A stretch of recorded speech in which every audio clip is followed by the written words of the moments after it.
It's 2016 going to 2017, and now that I think back, it has been a wild 10 years that we have seen technologically, from the wild growth spurts of this very site you're viewing this video from, and its buyout from Google, to chip transistor sizes shrinking by more than 80% this past decade, which inevitably led to the revolution of mobile devices. But speaking of hardware and buyouts, this year marks the 10-year anniversary of the release of the AGEIA PhysX card. For those of you unfamiliar with this quirky piece of kit, it was engineered by a small company called AGEIA to calculate physics simulations in video games completely independently of your CPU or graphics card. And upon its release in February of 2006, it was marketed to be the third tier in a trinity of PC gaming processors. This naturally generated a lot of hype in the computer tech and gaming communities during its 2-year run, before AGEIA was acquired by NVIDIA, whom adapted AGEIA's physics software to run on NVIDIA GPUs, and dropped support for the PPU shortly after. But within those 2 years of limelight, the AGEIA PhysX card saw about 15 unique games that implemented AGEIA's hardware to its fullest potential. Some of them fantastic, others not so much. Today, ladies and gentlemen, I am pleased to present to you the worst 2 best games for the AGEIA PhysX card.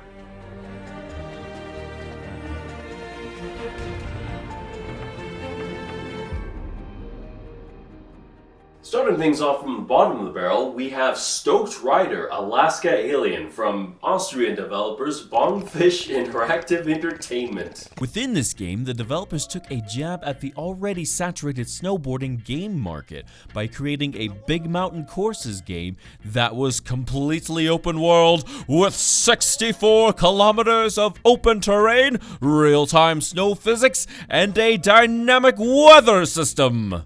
Some pretty bold statements to say the least, especially in 2006. But how does it play? Let's find out. On the main menu, you can start right away, but it's advisable you select your rider and equipment from the shop before heading out on the slopes. When you start, the game presents you with 5 training challenges before granting you access to free ride mode. Most of these challenges consist of timed high scores, where you're dropped immediately to the challenge location to beat the high score in about 30 seconds or less. Whereas in free ride mode, you pilot your helicopter to the drop zone of your choice and ride wherever you please. Although the altitude your helicopter can ascend to, along with your selection of drop zone, is limited at first, you can later upgrade this by finding other base camps within the map and switch out with the helicopter available at that location. This can be a dreadfully long task, especially considering the helicopter's stiff controls. As far as the actual snowboarding is concerned, the controls feel a bit odd compared to your standard snowboarding game, where WASD act on what direction your character leans and the mouse steers your character. It's a pretty awkward control scheme that requires some getting used to, but once you've gotten a light grasp on it, you can start performing tricks for points, which is automatically transformed into in-game cash. You can later use said in-game cash to unlock new and better equipment, which will increase your player's stats. You can easily unlock all of the best equipment after 30 minutes of in-game point farming. With each character you unlock making it easier to max out than the last, the alien character being the easiest, as his jetpack allows him to essentially cheat for big air and extra points. The graphics, however, leave something to be desired, even for its time. The mountain environments and volumetric clouds provide great vistas from afar, but lack visual fidelity upon close inspection.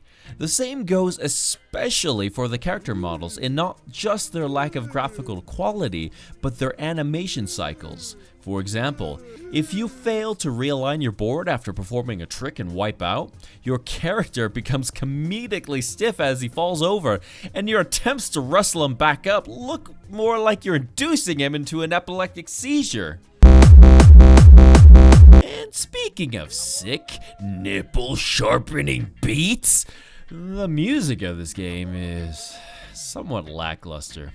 It plays the same 9-song soundtrack in a loop, with some tracks fitting well with the game's genre, but one track in particular seems incredibly out of place. And by the way, stop my Excuse me? Suck my motherfucking dick. Who approved this rating? I'm not really sure why that track was selected for this game. Whether they arbitrarily picked it because they thought the music sounded good, but comprehension of the lyrics was just lost in translation, or they completely understood the lyrics, and that track was intentionally selected. As for the actual sound effects, this game scrapes by with the bare minimum. While most things make the right audible sounds in context to what is happening, when it comes to the overall mixing, it really shows how small of a sound library this game has. From the sounds of the snow, to the characters grunting, and if you spend enough time in the helicopter, the characters barfing.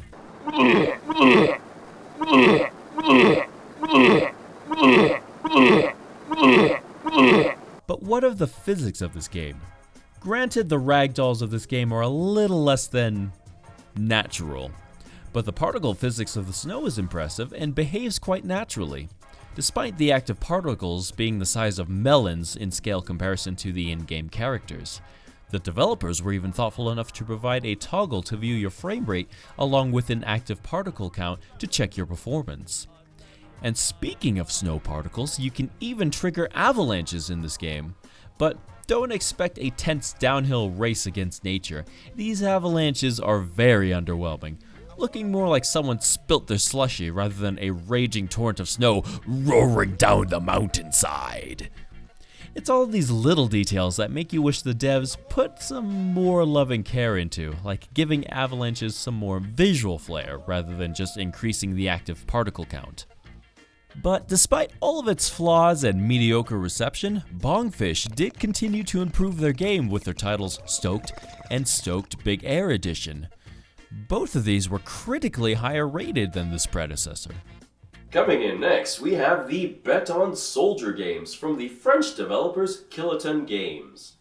Bet on Soldier is a first-person shooter taking place in an alternate history where a new world war has broken out in the early 90s and the war-torn populace seeks solace in a television series. The show in question was called Bet on Soldier, where celebrity soldiers from the battlefield face off in one-on-one death matches and viewers can place wagers over the outcome. You assume the role of Nolan Daneworth, or Max Balding in the standalone expansion Blood of Sahara, or Hang Shaming in the standalone expansion Blackout Saigon. Nolan Daneworth, who prior to entering the BOS Championship, had his wife killed and his home burned to the ground by 3 mysterious men from the BOS Championship. Now, he's re-enlisted and eager to exact his revenge. Pretty heavy backstory, but how's it play?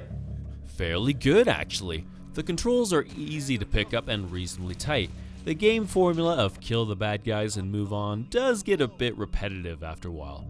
But to its credit, the game did implement a unique concept not seen in many other games, in the fact that there are no health packs or medics in the game, but rather the player must keep their armor in good repair through the course of each mission to prevent their health from dipping too low.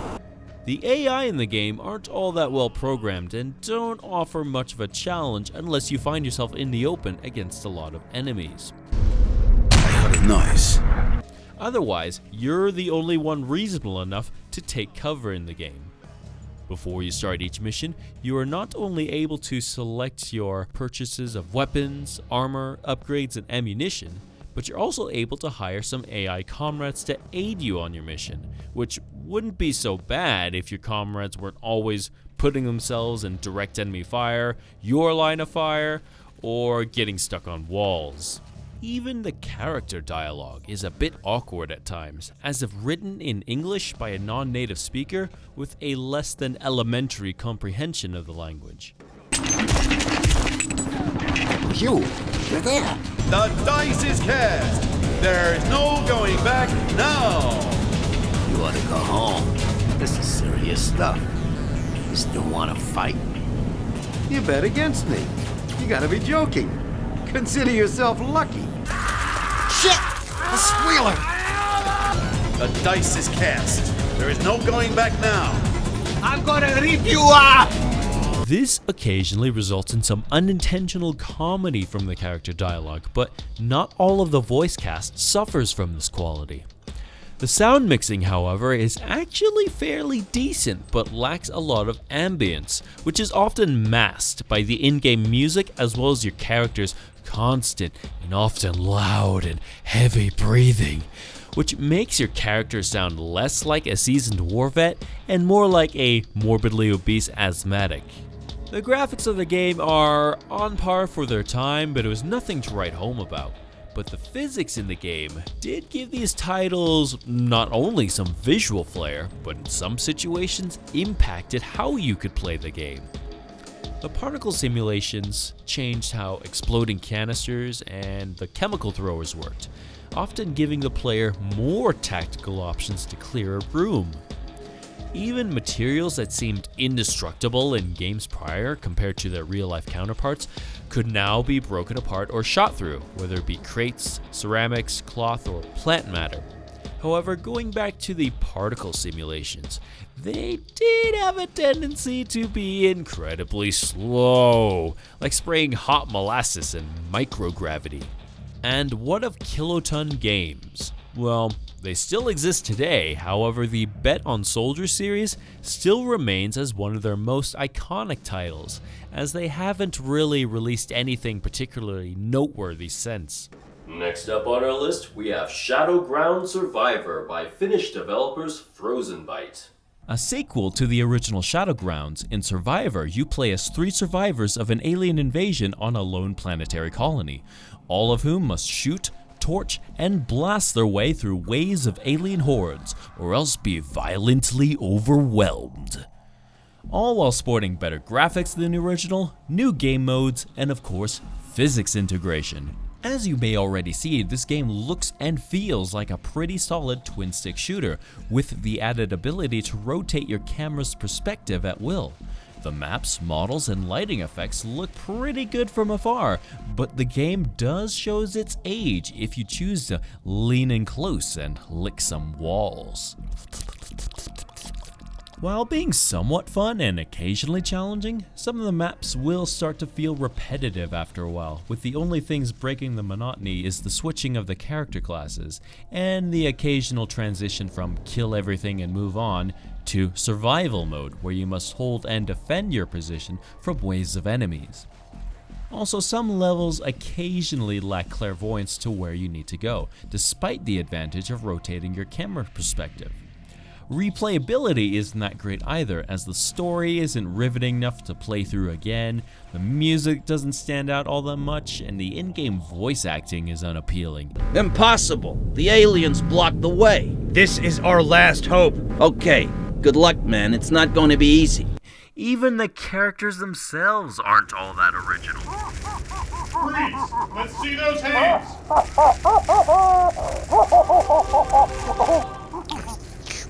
But despite all of those mediocre qualities, the in-game physics were pretty impressive. It's certainly fun to see boxes and crates break apart, as well as seeing exploding barrels send debris flying across the map. Though they are mostly cosmetic effects, it's sometimes necessary to break down boxes and barriers in order to proceed through the level or find hidden secrets. Even more impressive was how well optimized the physics are. The options menu gives players a custom physics effects toggle, allowing them to choose the scale of physics simulations based on their hardware. Overall, making this a decent game from this developer, but not a great one. However, if you do want a great game, or possibly 3 games from the same developer complete with physics effects, give Trine a try, as well as its sequels Trine 2 and 3. Next up, we have Infernal by the late Polish developers Metropolis Software. Attempting to literally ride over the shoulders of many successful third-person shooters before it, Infernal puts you in control of former angelic agent Ryan Lennox, who receives an invitation from this guy to work for his evil organization as an opportunity to seek revenge against his former employers and inherit demonic powers to aid him in his mission. taking place in a world where the war between heaven and hell is waged on Earth through corporate proxies. Lennox unfolds a plot of deception against humanity and must use his honed combat experience and newfound demonic abilities to foil this devious scheme. But how does it play? The standardized over-the-shoulder shooter formula this game regurgitates doesn't quite reach the same caliber as many other third-person shooters before it. But speaking of caliber, it does have a pretty sick loading screen. As far as the gameplay is concerned, it handles like any other third-person shooter, with some pretty repetitive gameplay mechanics cycling between combat, fetch quests, and environmental puzzles. The controls feel a touch stiff with some slight input lag, and though the game does use a cover system, it isn't tactical enough to rely on it more than 90% of the time, as the AI often rush in, guns blazing to their doom. In-game, health and supplies are often replenished by harvesting the souls of the dead. But this mechanic kills the pace of the game and is often time-consuming and grindy whenever you have to backtrack to find bodies with souls to drain before you feel confident enough to proceed if playing at higher difficulty levels. The graphics, however, are super slick and glossy, but its appearances are often betrayed by the odd and offsetting character animations. Voice acting in this game isn't that astounding either, frequently made worse with the occasionally cringy writing. This is where it all ends. Ha! True genius is unstoppable. My precious machine works. Witness heaven's triumph. I'm glad you didn't stand me up. Otherwise, you'd miss your great surprise. Let me guess. A dinner by candlelight? Close. Your dinner for the worms. As for candlelight, I'm afraid we might not bother with a proper funeral. Major Zubrov, what's taking you so long? Just an abyss rat. Give me a couple of minutes, sir. I'll handle it. Even the music, though not all bad, is frequently repeated. You'll often find yourself growing weary of hearing the same battle track every time you enter combat. Freeze! The wanted one's already here. Over. He's here. Over. Hold it, devil!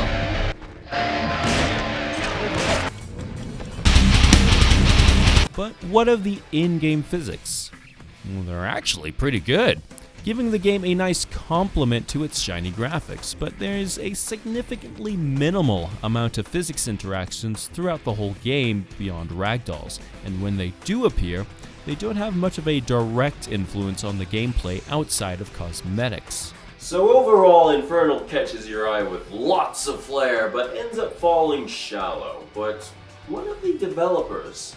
Metropolis Software, in the year after they released Infernal, got bought out and assimilated into another Polish video game developer by the name of CD Projekt, a company that would later achieve greatness with supplemental physics integration.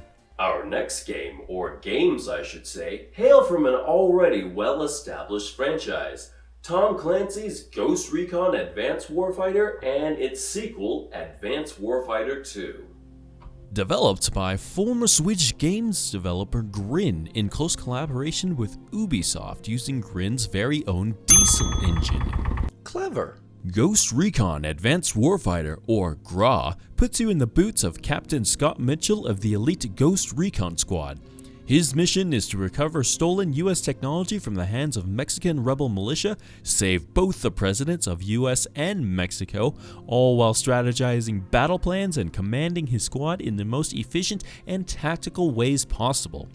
Certainly, these games are a completely different animal compared to the casual run-and-gun titles mentioned earlier, requiring the player to think carefully about their next move and plan accordingly. So, what's the rest of the game like? Well, as stated before, these are some pretty hardcore tactical shooters that may not be a casual player's cup of tea. With that said, this is a franchise with a history of top-of-the-line graphics and tight controls, and these titles are no exception. The control scheme is responsive and the UI between first-person and tactical views are easy to understand and use. However, when it comes to commanding your squad mates, the AI is far from perfect and they don't always follow your directions as you intended.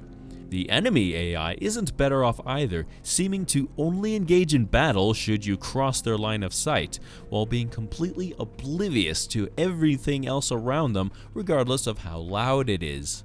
Graphics and animation quality between both titles were pretty stellar for their time. Perhaps a little too good, as both titles were well known for being straining on the hardware that was available at the time. Mayhaps it had something to do with the large detailed maps of each mission. And as far as audio is concerned, these games have their sound mixing down to a T. Truly AAA sound design. But all of that is well and good, but what of the physics of the game? Well, the majority of the physics effects that you will notice are mainly cosmetic, from the rigid body interactions of flying debris to the particle effects. And though a lot of these effects produce some pretty good looking simulations, even with a dedicated physics card, you still get a heavy performance hit every time an explosion happens. But cosmetics aside, there are some physics effects that occasionally provide the player with some tactical options, mainly through variations of environmental destructibility. And when it comes to destructible environments, it doesn't get any more chaotic than the bonus map in the second game titled AGEIA Island, where everything that isn't earth or stone is destructible. While this bonus map was an impressive tech demo that really pushed the physics card to its peak, it was certainly far from optimized, as the gameplay suffered from lag as a result. However, new drivers post-NVIDIA buyout did allow players to experience the map with more tolerable frame rates when calculating physics on their GPUs. Overall, the GRAW titles, despite their difficulty and intense graphical fidelity, did receive a reasonable amount of commercial success, and Grin went on to develop a handful of other high-profile titles before declaring bankruptcy in 2009 and shutting its doors.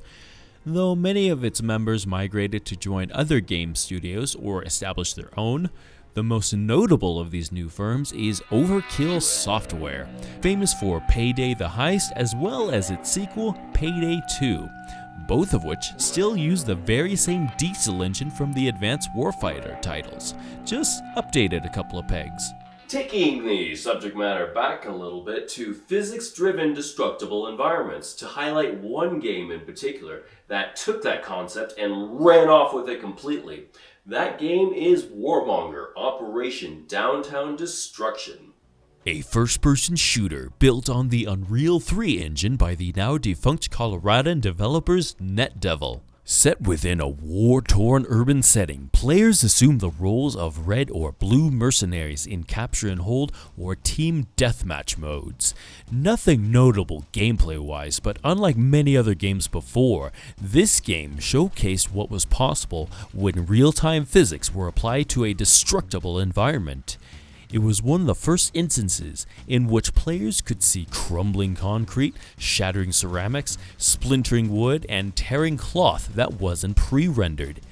This level of destructibility also granted players more options of how to play the game, like creating passages where there were none, or ambushing other players through holes in the walls. This kind of environment also required players to be more mobile, as any form of cover they can hide behind can deteriorate pretty quickly under intense fire. A great mix of both cosmetic and practical physics effects that complement the game's graphical fidelity, even though the game's color palette is a little bland. Sound design isn't spectacular, but doesn't leave too much to be desired either. The same can be said about the control scheme, as it feels responsive and unsloppy. However, when it comes to actual gameplay, don't expect to be playing with anyone that isn't a bot, unless you have a good friend to LAN with.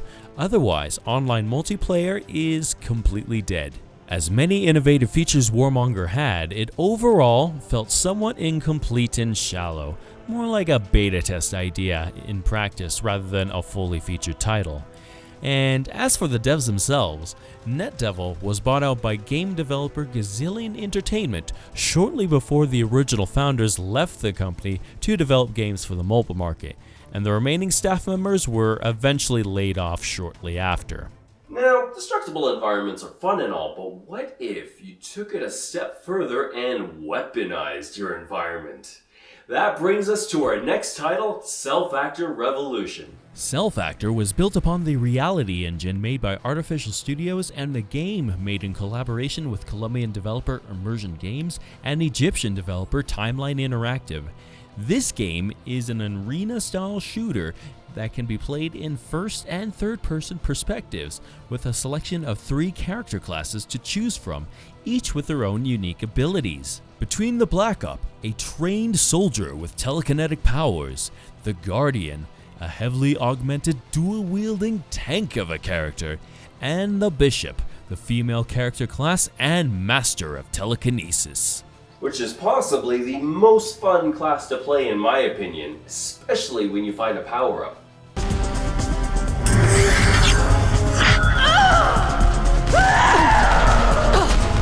I'll have what she's having. Game modes consist of Deathmatch, Team Deathmatch, Capture the Flag, and Assault between 5 junk-littered maps. The game looks pretty good, but isn't the most optimized. Certain toggles like per pixel motion blur are better kept off, even for newer enthusiast-grade systems. However, the default control scheme is a bit awkward and may require key rebinding and experimentation to find something that allows you to use all of the controls comfortably. The audio isn't bad, but it isn't anything noteworthy either. The sound library is decent and nearly every kind of action has a uniquely mixed and original sound effect to it. The voice acting in this game is something else. While the in-game announcer provides a large presence like many other shooters before it, he also really drives home the fact that you're playing a physics game every time you make a kill through manipulating the environment rather than conventional means typical of any other shooter. Physics kill. Double physics kill. Physics kill. Triple physics kill. The AI have voice dialogue as well, but they can be only heard in certain game modes, and it's recommended to dial your volume down when booting up a game, as the dialogue's intensity can be a tad annoying. Dude, can you check your mic and turn it down, please? I vote we ban him! My ears are literally bleeding! So, what can be said about the physics? What can't be said about the physics? Look at this shit! There are physics effects happening everywhere at any time! Rigid body physics, cloth simulations, fluid simulations. Though some of these effects are purely cosmetic, most interactive items can be used as a weapon against other players. However, one of the odd things you will encounter in this game becomes especially apparent when playing in large, debris-riddled maps that really push the physics card to its limit. It's lots of lag, but it's not the kind of lag most people are familiar with.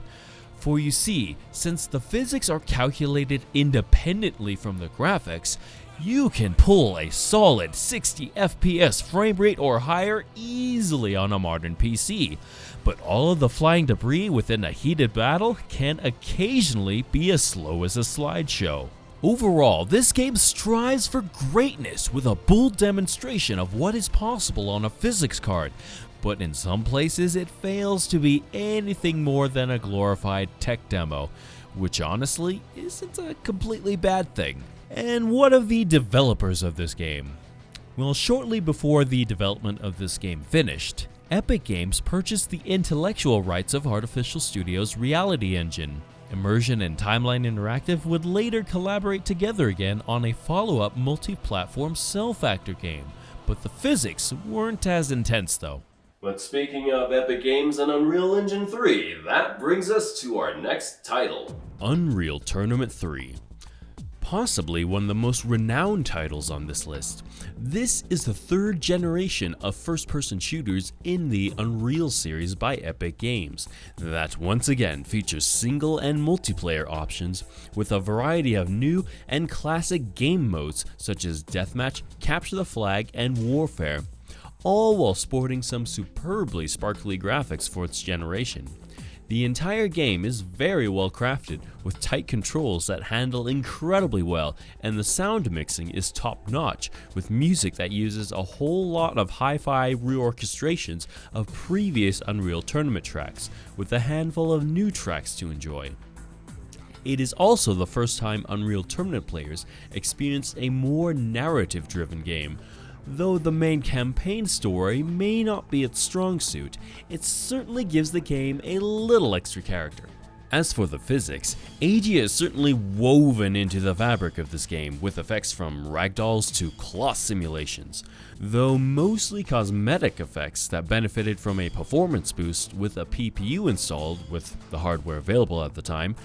That is, unless you installed the official AGEIA PhysX mod pack that adds 2 special Capture the Flag maps, fully implemented with physics-based destructible environments, much like Warmonger, but with an added twist. Or should I say, Twister?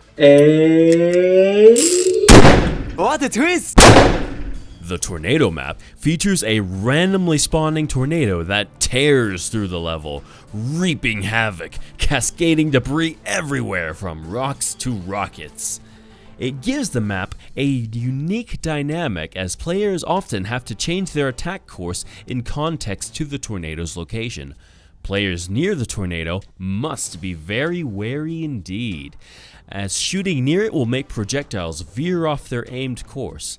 If a player finds himself looking up the neck of the vortex, they would be immediately pelted with debris and would get swept airborne, sent flying to their doom. The other physics map, Lighthouse, is also pretty fun, featuring destructible walls and floors, as well as a modified weapon that grants the wielder power to manipulate gravity, along with any debris caught within its field, much like the abilities of Cellfactor's Bishop character. However, the downside to these bonus maps is that they are concept demos that demonstrate the physics card's maximum potential. Because of this, these maps weren't optimized and lagged as a result, with or without a PPU installed. But gamers did get some indirect appeasement with these maps.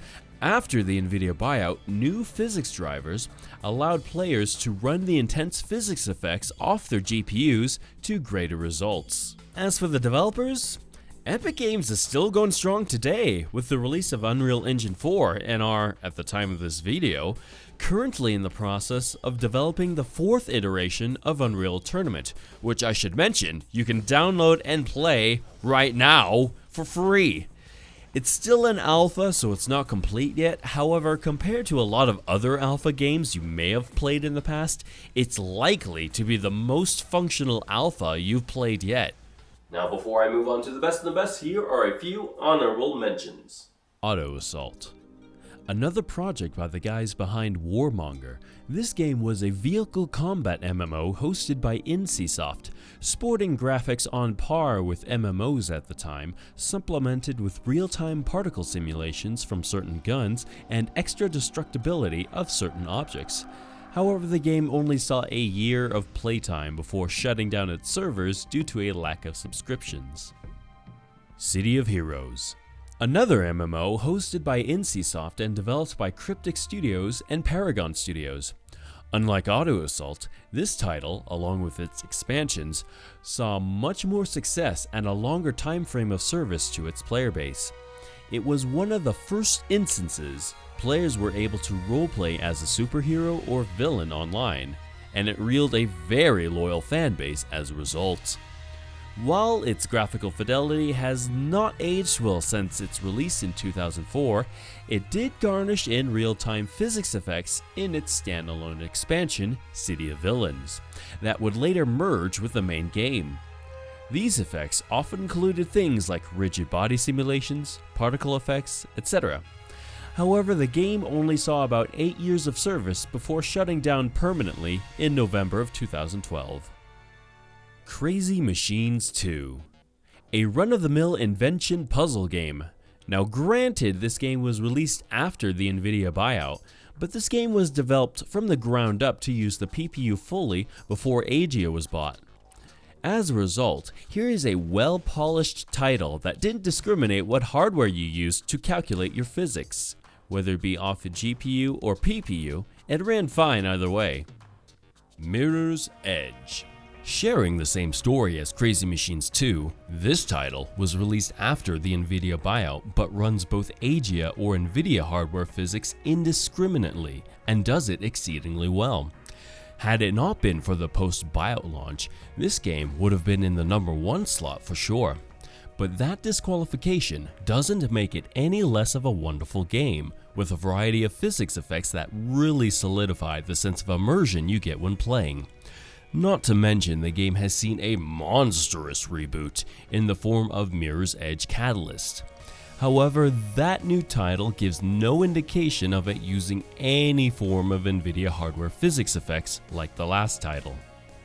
Monster Madness: Battle for Suburbia. Here we have another project from the studios behind the Cellfactor games, a cartoony top-down twin-stick survival game like Shadowgrounds, but a little more over the top. While it isn't as physics-intensive as Cellfactor, the maps are still often littered with interactive items to be tossed and jostled around.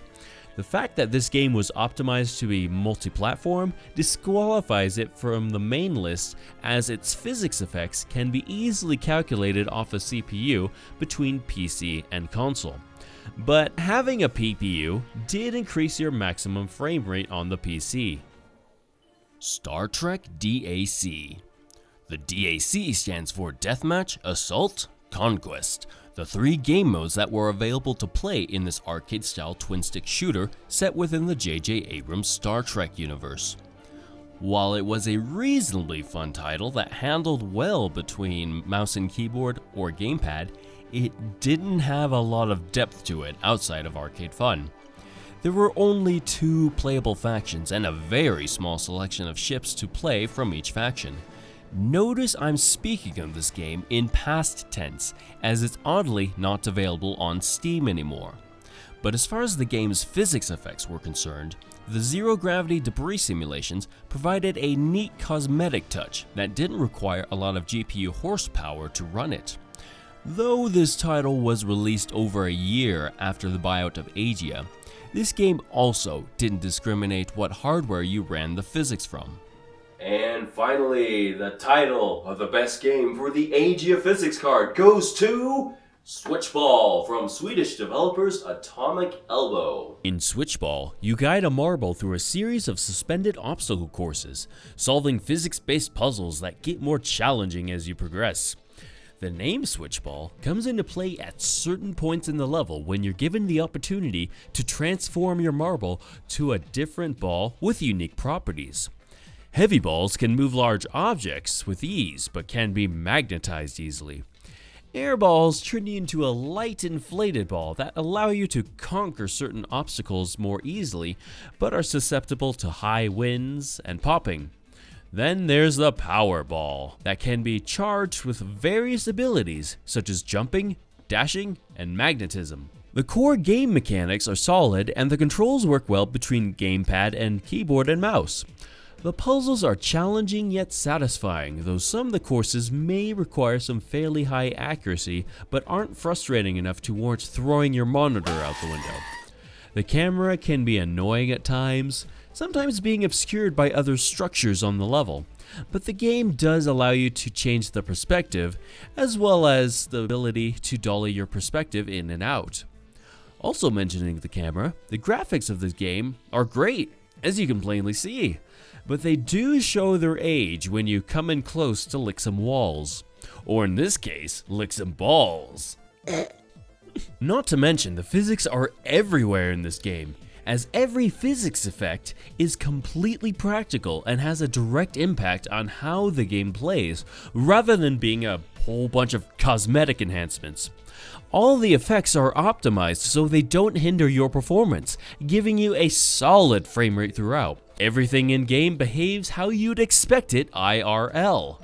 In every puzzle, you have to consider mass, gravity, speed, and inertia, as well as friction, drag, and electromagnetic forces.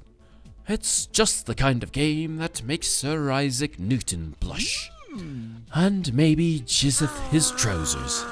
And ladies and gentlemen, that is the end of the list and the end of this video. But before I adjourn, I just want to give a huge thank you to all of you who watched all the way up to this point. Seriously, thank you for watching. This is like the longest video project I have ever undertaken as of yet. And if you guys want to see me make more of these types of videos, do let me know in the comments. But until next time, don't forget to stay groovy, stay crazy, stay classy, and happy gaming.